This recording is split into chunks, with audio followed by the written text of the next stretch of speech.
The snow started falling 3 hours ago, heavy, the kind that erases roads and softens every sharp edge in the world. Margaret's car sits in the driveway with 2 inches already covering the windshield. She's not going anywhere tonight. Inside, the cabin is almost dark. Just the fireplace throwing amber light across old wooden floors. She hasn't turned on a single lamp. Doesn't want to. Something about electricity feels too modern for this moment. Too bright, too demanding of alertness she doesn't have left to give. The drive up here took 6 hours. 6 hours of highways, turning into back roads, turning into dirt paths she barely remembered. Her hands still ache from gripping the wheel. Her jaw still holds tension from concentrating through the last hour of snowfall. But she made it. She's here. This cabin belonged to her grandmother, then her mother. Now it's hers, though she hasn't been back since the funeral 3 years ago. The key was exactly where it always was, under the 3rd stone to the left of the steps. Some things don't change even when everything else does. She stands in the doorway between the small bedroom and the main room, one hand still on the doorframe. Not quite committed to entering, not quite ready to leave. The fire is going because she built it an hour ago, her hands remembering the exact way her grandmother taught her. The specific angle for kindling, the patience required before adding the larger logs. Welcome to Sleepy Voyage. If you've been here before, you know what we do. If this is your first time, all you need to know is that for the next 40 minutes, nothing is required of you. No decisions, no responses, no participation beyond simply listening. Margaret is about to sit down by that fire. She's about to let herself stop.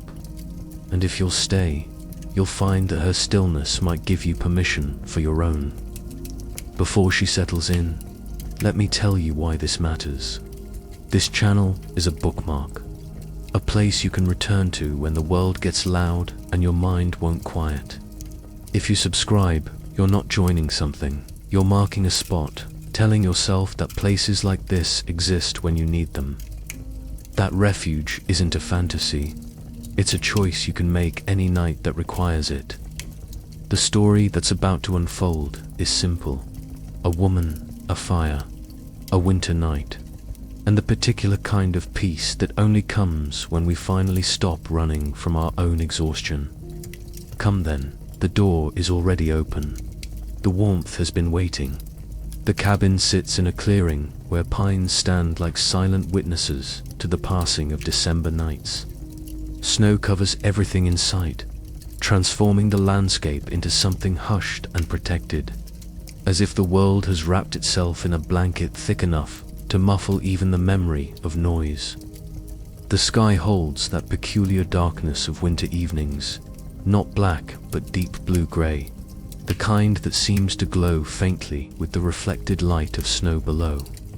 Through the window, firelight spills across the drifts outside, turning white to amber, amber to gold. The glass is old, slightly warped, so the light bends and ripples as it passes through, painting the snow in waves of warmth.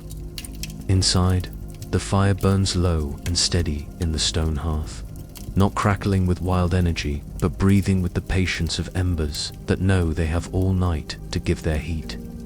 A thick blanket rests across the arm of an overstuffed chair, its fabric worn soft from years of use, from bodies that found comfort here before.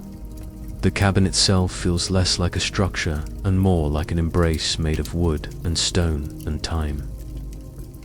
The light inside doesn't come from lamps or overhead fixtures, but from the fireplace alone, and this makes every surface glow with intention.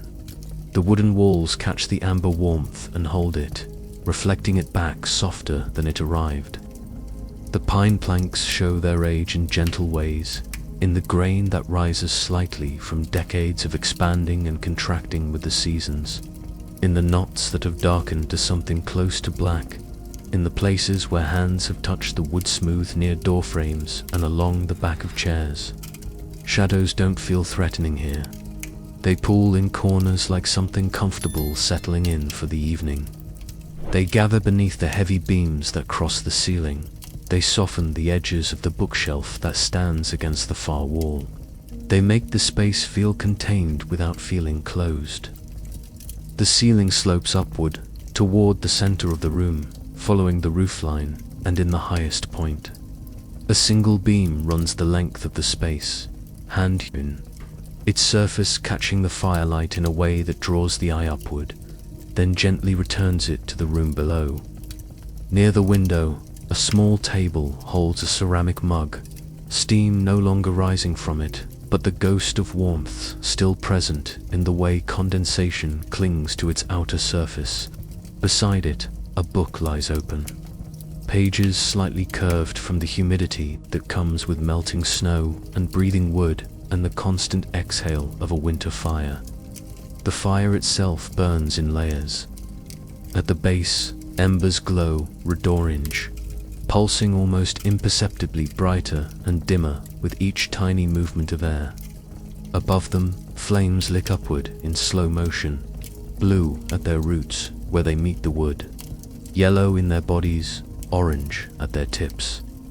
The logs have burned down to a certain point, that stage where the wood has become more ember than solid, where the structure holds but barely, where any moment might bring a soft collapse into a new configuration of heat and light. And then the sounds begin to clarify, emerging from beneath the visual world like a second layer of reality finally making itself known. The fire speaks in a language of small adjustments, wood settling into itself with quiet sighs, a pocket of sap expanding until it finds release in the softest of pops. The whisper of flames drawing air, a sound so subtle it might be mistaken for silence until you learn to separate one from the other. Between these sounds, gaps of quiet hold their own weight, their own texture. The silence isn't empty but full, pregnant with the expectation of the next small sound. And when it comes, it feels inevitable, right? Beyond the window, wind moves through the pines, not howling but breathing. It carries the particular hush of falling snow, that peculiar absorption of sound that happens when millions of tiny crystals descend through air, each one dampening noise in infinitesimal ways that add up to a blanket of quiet laid across the entire world. Occasionally, a branch releases its burden of snow with a soft hump, barely audible, more felt than heard, like a pillow dropping on carpet in a distant room. Inside, the cabin itself adds its voice to the evening. Old wood expands and contracts with temperature changes, creating small creaks that travel through walls and floor. The sound moves slowly, deliberately, like someone shifting their weight after sitting still too long. There's no urgency in it, no alarm. Just the building acknowledging its own existence, its own slow dance with heat and cold, dry and damp, expansion and contraction.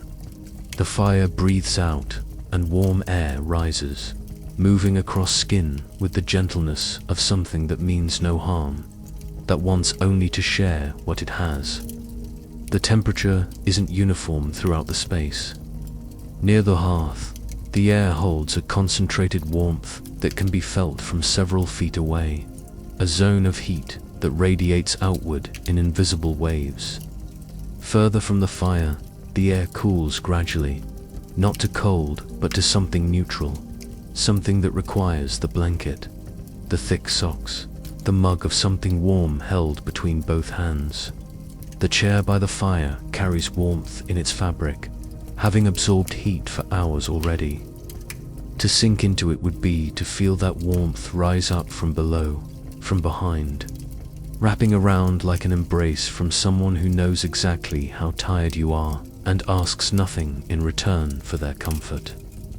The armrests show the patina of years, of hands that have gripped them while standing, that have trailed along them while walking past, that have rested upon them during long evenings of reading or simply staring into flames.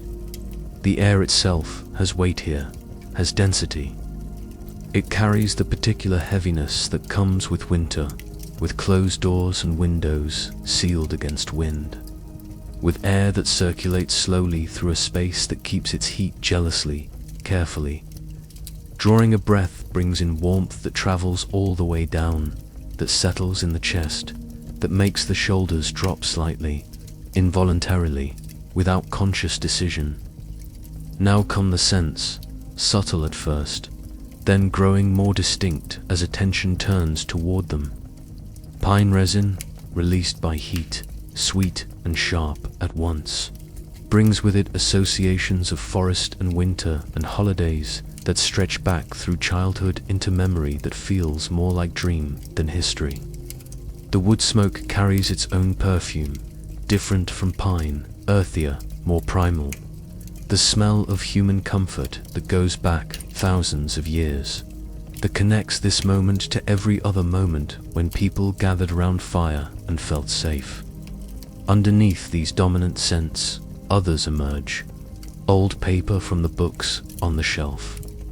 That particular mustiness that isn't unpleasant but speaks of time past, of pages turned by hands now gone, of stories read and set aside and picked up again years later. The faint ghost of coffee lingers near the table, mixed with the mineral smell of ceramic and the sweetness of something baked earlier. Perhaps that morning, perhaps the day before, the scent clinging to surfaces, to the air itself, refusing to completely fade. Margaret appears in the doorway that leads to the cabin's other room, standing still for a moment, outlined by the amber glow from the main space. Her posture speaks of deep tiredness, shoulders slightly forward, head tilted in a way that suggests the neck has been holding tension all day and hasn't yet remembered how to let it go. She steps forward slowly, deliberately, each footfall considered, as if moving through water or through a space that deserves respect, that shouldn't be disturbed with hurried motion. Margaret moves to the chair and, before sitting, touches the armrest with fingertips first, testing, confirming, as if needing to verify that the chair is real, that it will hold weight, that it's truly there and not some trick of exhaustion-addled perception. This small gesture, this moment of tactile confirmation before commitment, carries within it all the hesitation of someone who has learned not to trust that comfort will remain, that good things might vanish if approached too directly. She lowers herself into the chair with a slowness that suggests bones that ache, muscles that have worked beyond their capacity, a body that needs permission to finally rest. The blanket is within reach, and she pulls it across her lap, but not with the quick efficiency of someone trying to get warm. Instead, the motion is contemplative, almost ceremonial, like someone enacting a ritual she's performed 1,000 times before, in other chairs, in other rooms, in other lives that feel both immediate and impossibly distant. For a long moment, Margaret simply sits, eyes open but unfocused, gaze resting somewhere in the middle distance between the fire and the window, between the amber light inside and the blue darkness beyond. Her hands rest on the blanket, palms down, fingers slightly spread, and there's something about the way she holds herself that suggests someone listening to their own heartbeat, checking in with her body as if it's a stranger she's only now meeting again after a long separation. On the mantelpiece above the fire, a photograph sits in a simple frame, its glass reflecting firelight in ways that make the image difficult to see clearly from certain angles. Margaret doesn't look at it directly, but her eyes drift past it, pause, move on, then return, like someone aware of a presence in a room, but not quite ready to acknowledge it fully. This dance of attention and avoidance happens several times, subtle enough that an observer might miss it, obvious enough that it clearly means something, carries weight, represents some complexity of feeling that hasn't found words yet and might never need to. She reaches for the mug on the nearby table, fingers wrapping around it slowly. And there's that gesture again, that testing of temperature before fully committing. That moment of tactile assessment that speaks to someone who has learned to move carefully through the world. To check first, to confirm, to not assume that things will be as expected or desired. The liquid inside has cooled beyond drinking, but hasn't yet reached room temperature. Exists in that middle state of lukewarm that is neither refreshing nor comforting. And she sets it back down without raising it to her lips. A small decision made without apparent thought, but full of meaning nonetheless. Margaret begins to explore the space around her, not with the energy of curiosity, but with the slow attention of someone reacquainting themselves with a place she once knew well. She rises from the chair with effort, leaving the blanket behind, and moves first to the bookshelf. Her fingers trail along the spines, not reading titles, but touching, feeling the different textures of cloth bindings and paper jackets, old leather and newer cardboard, creating a tactile map of literature and time. One book sits slightly forward from the rest, and she pauses there, fingers resting on its spine but not pulling it free. The bookmark visible at its top suggests a reading interrupted, a story left mid-sentence, a moment frozen in time, waiting for someone to return and release it into motion again. But Margaret doesn't open it. Instead, she simply stands there, fingertips maintaining contact with the book, as if through touch alone she might absorb what it contains, what it meant, why it was left this way. Moving on, she approaches the window, standing close enough that her breath begins to fog the cold glass. Outside, snow continues its eternal descent, each flake catching firelight for a fractional second before vanishing into the general whiteness below. The pines stand dark against the accumulated snow on the ground, their branches heavy with white burden, bent but not breaking, patient in their acceptance of winter's weight. There's something hypnotic about watching snowfall. The motion is constant, but somehow also still, unchanging even as it changes everything, covering the world in a newness that feels ancient, that has happened like this for millennia before this moment, and will continue for millennia after. Margaret stands at the window for a time that stretches beyond measurement, breathing slowly, watching, existing in that space between thought and no thought, where the mind simply observes without interpreting, without making meaning, without doing anything other than bearing witness. When she turns from the window, her eye catches on something unexpected. In the corner near the door, a pair of boots sits, caked with dried mud and old snow, laces still tied from the last time they were removed. They weren't visible before, or perhaps they were visible but not noticed, not registered, existing in that peripheral space where objects live until attention brings them into focus. The boots are worn, leather cracked in places, soles showing the patterns of 1,000 miles walked. And there's something about them that triggers a sudden tightness in her chest, a catching of breath, though the reason remains unspoken, hovering just beneath conscious acknowledgement. Next to the boots, a coat hangs on a wooden peg, and Margaret approaches it slowly, reaching out to touch the fabric.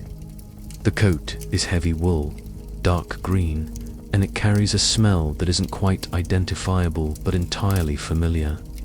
That combination of wool and weather and something personal, something human, something that speaks of whoever last wore it, whenever that was. Her fingers close around the fabric, gathering it into a loose fist, and she stands that way for several heartbeats, holding wool that holds memory, that holds the shape of someone else's shoulders, someone else's movements through the world.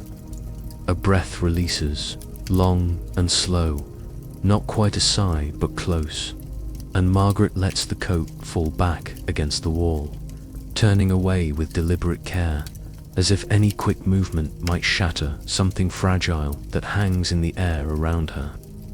Back in the chair, wrapped now in the blanket, she allows her head to rest against the high back, eyes closing briefly before opening again to watch the fire.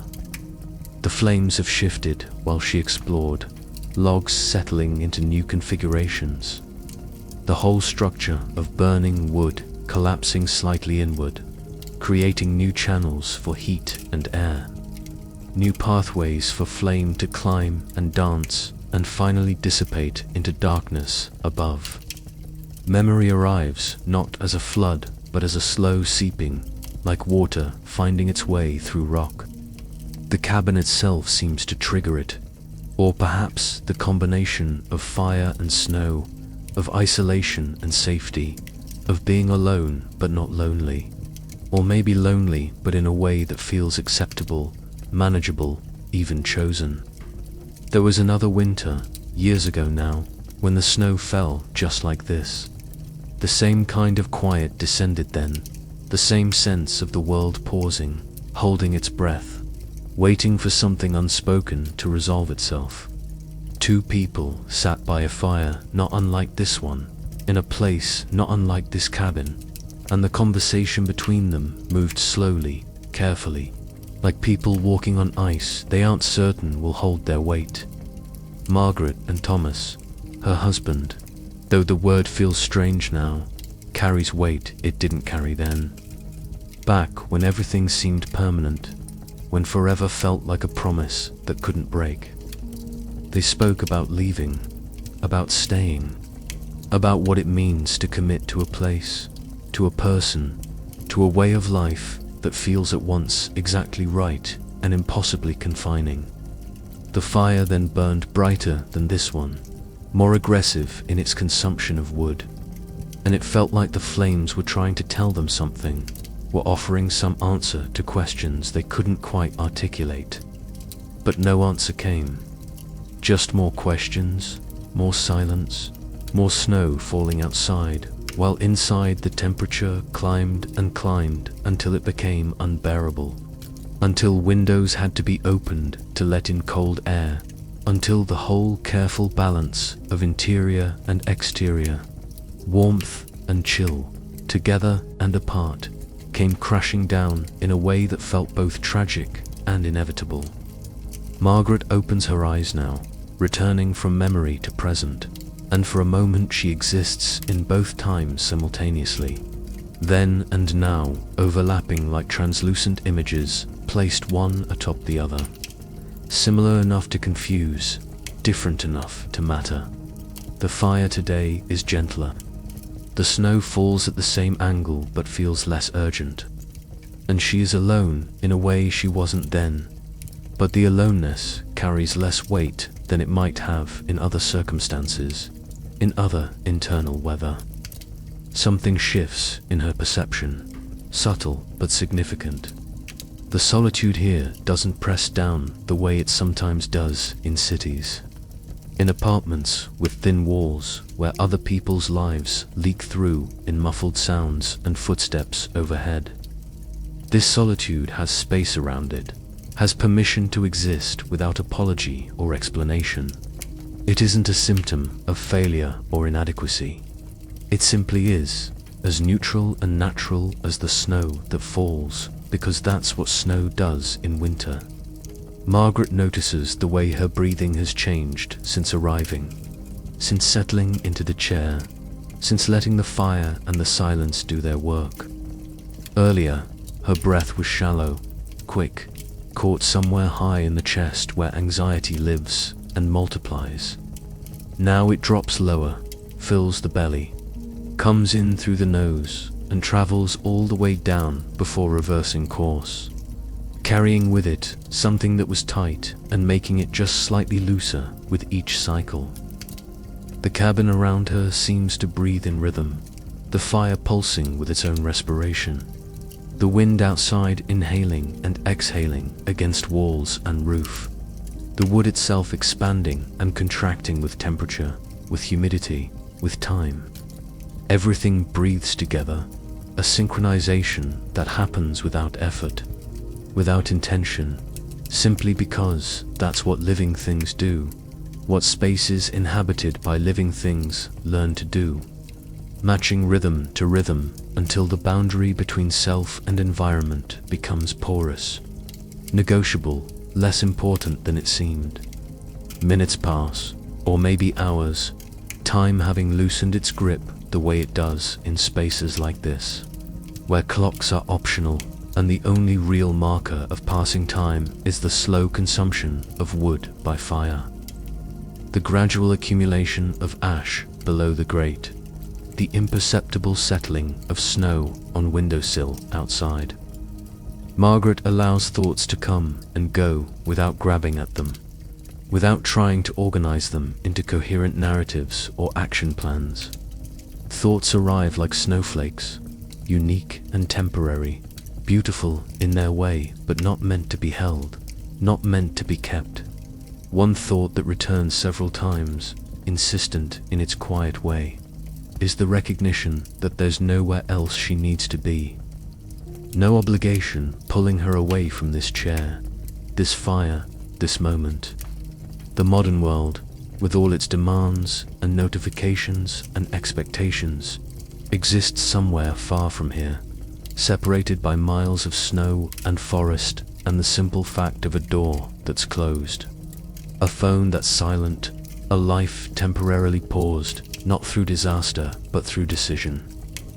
This realization doesn't arrive with triumph or relief, but with something softer, more subtle, a gentle recognition that rest isn't something earned through productivity or achievement, but something available simply by choosing it, by saying no to everything else and yes to this, to firelight and silence and the company of one's own thoughts when those thoughts have been allowed to slow down enough to become bearable, even pleasant. The photograph on the mantel catches Margaret's attention again, and this time she doesn't look away. From this angle, the light falls differently, and the image becomes clearer. It shows two people standing in snow, somewhere in woods that might be these woods, or might be different woods that look similar enough not to matter.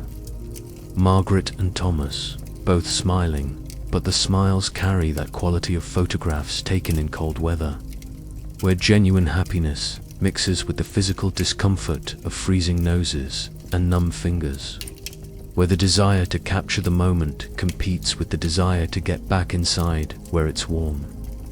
Looking at it now, from this distance in time, Margaret feels something complex and layered. Not grief exactly, though grief is part of it. Not regret, though regret is woven through. More like a deep acceptance that people enter our lives and leave them. The places we think will be permanent prove temporary. That the only constant is change itself. And fighting against that fundamental truth causes more suffering than simply acknowledging it, bowing to it, making peace with it. She rises again, moving to the mantel, and with great care, she turns the photograph face down. Not to hide it, but to honor it differently, to acknowledge what it represents while also choosing not to be held captive by it, not tonight. The gesture feels significant but not dramatic, important but not monumental. Just a small act of self-care, of boundary setting, of deciding what energy to engage with and what to respectfully set aside. Returning to the chair, Margaret notices how the blanket has retained the warmth of her body, and sliding back under it feels like returning to an embrace, two arms that have waited patiently and welcome her back without question or judgment. The chair knows the shape of her now, has molded itself around her particular architecture of bones and muscles and weight distribution. There's a rightness to the fit that wasn't there earlier, a settling that has occurred through simple repetition of presence, of choosing this spot, this moment, this particular configuration of body and furniture and firelight. The fire continues its patient work, asking nothing, providing everything it has to give. The logs glow red in their centers, white hot in the places where oxygen reaches most efficiently, black where bark still clings in charred strips. The heat radiates outward in waves that can be felt even with eyes closed, even with attention turned elsewhere. It's a heat that doesn't overwhelm but simply exists, reliable and constant. Like the fundamental frequency beneath a complex chord, the note everything else harmonizes around. Outside, the snow has accumulated enough to muffle even the wind, and the silence deepens beyond what silence usually means. This is the kind of quiet that feels like a presence rather than an absence, like something that can be touched, leaned into, trusted to hold weight. In this silence, small sounds become enormous. The shift of fabric as Margaret adjusts position, the soft intake of breath, the nearly inaudible whisper of flames consuming wood, molecule by molecule transforming solid matter into heat and light and ash. The fundamental alchemy that has allowed humans to survive darkness and cold since the beginning of consciousness. A realization begins to form, not in words but in a feeling that spreads through her chest, her belly, her limbs. It's the understanding that peace isn't something achieved through perfect circumstances, or the resolution of all problems, or the attainment of some imagined future state. Peace is available right now, in this chair, in this cabin, in this body that breathes and aches and feels and thinks and somehow, despite everything, continues. Peace is simply the absence of resistance, the laying down of the endless internal argument about how things should be different, should be better, should be other than exactly what they are. This isn't resignation. It isn't giving up or giving in. It's something more radical than that, more revolutionary in its quiet way. It's the recognition that this moment, exactly as it is, with all its imperfections and incompleteness and lack of resolution, is enough. Not enough for now, while waiting for something better. Just enough, period. Complete, whole. Margaret feels her jaw unclenched, though she hadn't realized it was clenched. Feels her shoulders drop another fraction of an inch, though she'd thought they were already relaxed. The body holds tension in layers, and each layer releases in its own time, when it feels safe enough to do so. When the environment proves trustworthy enough to risk vulnerability. This cabin, this fire, this snow falling in eternal patience outside has created that safety, has offered that trustworthiness. And her body responds the only way it knows how, by slowly, incrementally letting go. The next several minutes pass in a space beyond thought, where awareness remains but the constant commentary of mind falls silent. Margaret watches the fire without analyzing it, without making metaphors of it, without using it as a prompt for philosophical reflection. The fire is just fire. The snow is just snow. And she is just herself, breathing, being, existing in this small pocket of warmth carved out of the vast cold darkness of a winter night. When thought returns, it's gentler than before, less urgent, less demanding. The thought arrives that tomorrow will come, as it always does, bringing with it whatever it brings. But tomorrow isn't here yet. Tonight, there's only this. And somehow, impossibly, miraculously, this is enough. More than enough. Exactly, precisely, perfectly sufficient. She reaches for the mug again, and this time she lifts it to her lips, despite knowing the contents have cooled beyond appeal. The liquid is tepid, slightly bitter, nothing anyone would choose to drink if they had better options. But Margaret drinks it anyway, slowly, tasting it fully, and in that taste finds something unexpected. Not pleasure exactly, but a recognition of presence, of physicality, of the simple fact of liquid crossing lips and tongue and throat, of molecules entering body, of the smallest possible act of self-care performed without expectation of reward or transformation. Setting the empty mug aside, she sinks deeper into the chair, letting her head fall to one side, cheek pressing against the chair's wing in a way that would be uncomfortable if maintained for long, but feels perfect for right now. The firelight plays across the ceiling, creating shadows that dance and shift, that tell stories without words, that require nothing of the observer except the willingness to watch, to be present, to allow the moment to unfold in its own time and its own way. Outside, the world continues its winter work, snow accumulating on branches, ice forming in thin sheets across still water, darkness deepening between the trees. But here, inside this small circle of light, there's only warmth and quiet and the steady, patient burning of wood that knows its purpose, that fulfills it completely, that asks no recognition for the heat it provides, the light it gives, the comfort it offers to those wise enough, tired enough, or lucky enough to sit within its reach. Margaret feels her eyelids growing heavy, not with the desperate exhaustion of someone running from sleep, but with the natural tiredness that comes at the end of a long day, when the body has done its work and earned its rest, when consciousness begins to blur at the edges, when the boundary between waking and sleeping becomes porous, negotiable, less important than the simple continuation of breath and heartbeat, and the warm weight of blanket across tired legs. She doesn't fight it, doesn't reach for coffee or distraction or anything to prolong wakefulness.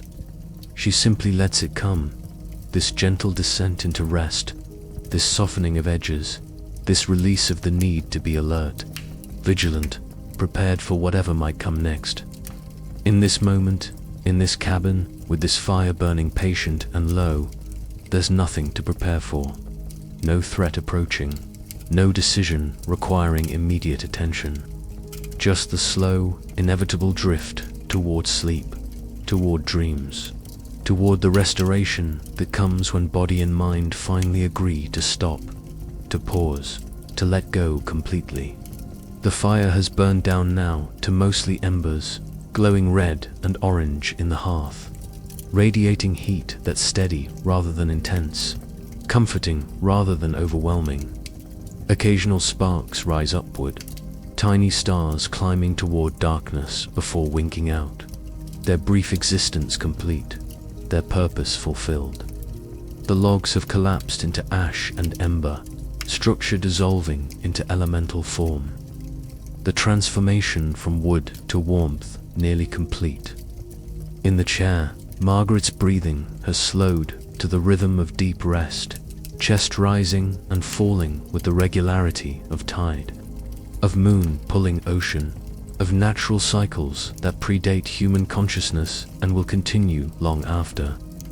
The blanket rises and falls with each breath, a visible marker of life continuing its essential work, of lungs pulling in air and releasing it transformed, of the body's endless conversation with the world around it, taking in and letting go, taking in and letting go, the fundamental rhythm that underlies all existence. The cabin settles around her, wood creaking softly as temperature drops degree by imperceptible degree, as the fire provides less heat, as the night deepens and cold presses closer. But inside the blanket, inside the chair, inside the small zone of warmth that remains, there's perfect comfort, perfect safety, perfect sufficiency. Nothing is lacking. Nothing needs to be added or subtracted or changed. Snow continues falling outside, each flake following its own path to earth, joining the billions that came before, becoming part of the white landscape that covers everything, softens everything, makes the world new while also making it ancient, connecting this moment to every other winter night that has ever been or ever will be.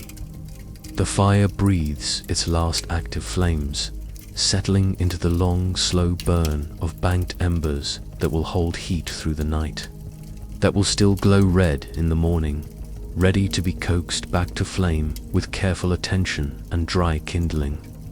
But that's tomorrow's work. Tonight, there's only this gradual dimming, this gentle darkening, this slow return to the quiet darkness from which all light emerges and to which all light returns. In the chair, beneath the blanket, breathing deep and slow, Margaret rests. Not asleep yet, but close, hovering in that liminal space where thoughts dissolve before fully forming, where the body's weight seems to double and then triple, pulling downward toward rest, toward earth, toward the deep renewal that sleep provides to those who finally, completely, let themselves receive it. The cabin holds her, the fire warms her, the snow falls silent outside, and in this small pocket of peace carved out of winter's darkness, there's everything needed and nothing extra.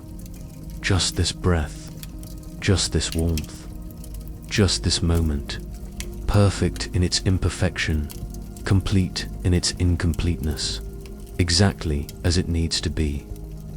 The last thing noticed before consciousness blurs completely into sleep is the sound of snow against the window. Not the individual flakes, but the accumulation of them, the weight of them gathering, the soft whisper of winter doing its eternal work. And beneath that, almost too quiet to register, the sound of embers settling one final time in the hearth. A gentle collapse into ash and memory, into warmth that will fade slowly through the night, but never completely disappear, never fully leave. Rest comes then, deep and dreamless, or perhaps full of dreams that won't be remembered, that will dissolve like snow touching warm earth. The breathing continues, steady and sure. The fire glows on, patient in its work. The snow falls, endless and forgiving. And here, in this cabin, on this winter night, wrapped in blanket and firelight, and the particular peace that comes from finally allowing rest to arrive without condition or resistance, Margaret finds the simple, profound sufficiency of being. The night stretches out ahead, long and dark and full of silence, and that's perfect. That's exactly right. That's everything needed, nothing more, nothing less. Just this breath, releasing. Just this warmth, holding. Just this peace, spreading through tired bones and weary thoughts, and a heart that's finally allowed to rest.